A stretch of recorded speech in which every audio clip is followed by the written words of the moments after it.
let's move on to something a bit lighter. Talk about Meghan and Harry's trip to Nigeria. Meghan kind of saw it as a bit of a homecoming. She said that the Nigerians welcomed her home. I mean, this is on the basis that she discovered on a DNA test that she's 43% Nigerian, but she's never visited Nigeria before. She doesn't have any relatives there or anything like that. I mean, Tom, what have you made of it? I mean, the first thing to say is that it's a wonderful sort of carnival of cringe. As whenever Harry and Meghan do anything, it's like this, but particularly so her walking around and thanking people for welcoming her home. Prince Harry took to referring to various Nigerians he met as his in-laws. Yeah. At one point, Meghan was saying that she's going to have to start dressing more colourfully. I mean, it was like the most crude kind of stereotypes as well that they were trading in. There's also something actually quite backward about this kind of point that she's making, which is effectively because she spit in a test tube and they found out that if you trace the black side of her family back, they come from that part of West Africa, that therefore she is Nigerian. Yeah. Therefore that this is entirely kind of racial, biological. It has nothing to do with whether you've visited the place, whether you've got relatives there, whether you have citizenship connection with it, whatever.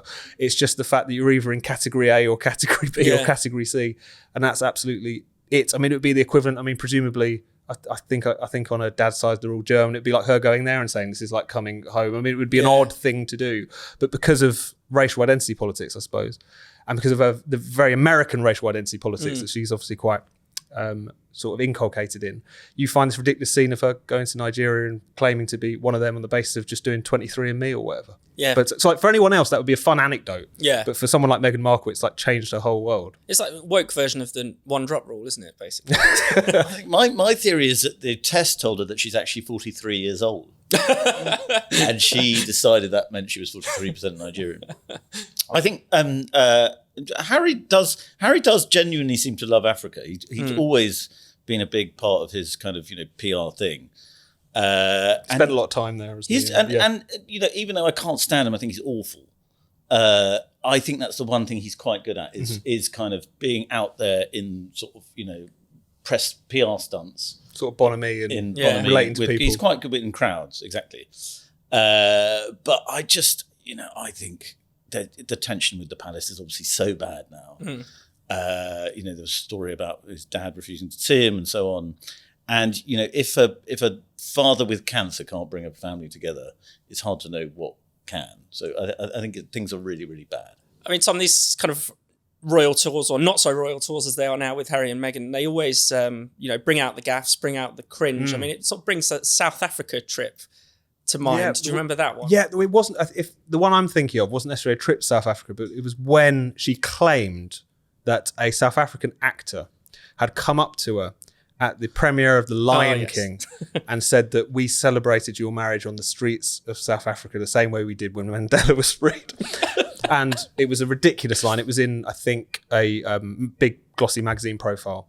And obviously it didn't take long for the tabloids to go and try and find out who this gentleman was. It's not hard to narrow it down when you've got those details. Not only does this actor in general have no memory whatsoever of this encounter, he also, quite rightly, and various other people said, it's quite offensive comparison to suggest that this marriage is the equivalent to, Mandela finally walking to freedom. But you get this all of the time. And it's one of those things where even though it's not an original point, the extent to which those two kind of create their own reality quite explicitly it never really, ceases to stagger me, really. And it's what has, maintains the interest in this story, is because aside from, yes, they really rile people up, and yes, they also make people on the other side of the culture war quite defensive and want to protect them, they're also really unintentionally hilarious. Yeah. And I think that's a big part of the reason we'll continue to watch the Harry and Meghan show, even as it sort of limps on for another ridiculous, cringy season all the time. I think one of my favourite sort of repeated, actually, Meghan, stories, let's call it that, is when she claims to have had a letter from Hillary Clinton.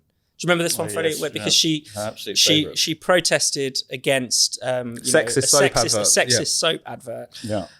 And she claims, that she single-handedly managed to get the campaign dropped, was congratulated by Hillary Clinton, who was First Lady of the United States at the time. It turns out that, none of that is true, that there were obviously many women who were offended by the advert, not just Meghan, but also this letter from Hillary, apparently, according to her father, never even existed. Well, that is going to the father who we can't completely rely on. But I mean, she's been feeding off that story for ages. I mean, long before she met Harry, she was doing that story. Yeah, it was on her, and it was even after it's sort of been semi-debunked in the papers, she still told it on the first episode of her new podcast. Yeah. It was in the first episode of the Harry and Meghan Netflix show. I mean, she's dining out on it even after it's been, quite heavily questioned. As I said, I said about the presidential debate that I like watching Disaster Telly. I'm going to miss the Spotify podcast. Yeah, because it was so bad, and it was so kind of completely banal, and it would always start with a bit of kind of etymology. So she'd say the word. Hang on, the only one I can think of is. It'd be these kind of archetypes, wouldn't it? Yeah, there were 7 archetypes. The only one I can think of is bitch, though. Yeah, or like the angry black woman or something like that, and then she would like unpick it or whatever. Yeah, so what was it? Diva. There'd be something like diva, and then she would say, "Oh, the word diva comes from there's Greek." Blah, blah, blah. And you're like, "What? I mean, what?" And then it would sort of you were just sort of trying to process what she's saying there. Then she sort of throw in a guest. The guest would start talking about themselves, and she'd immediately interrupt them and talk about herself instead. And it was just fascinating to hear and hilarious. Yeah, really hilarious. Yeah, I don't think I learned anything about Serena Williams when she appeared on Meghan's podcast. That was the only one I got through. So I was like, this is someone who's really achieved something. Yeah.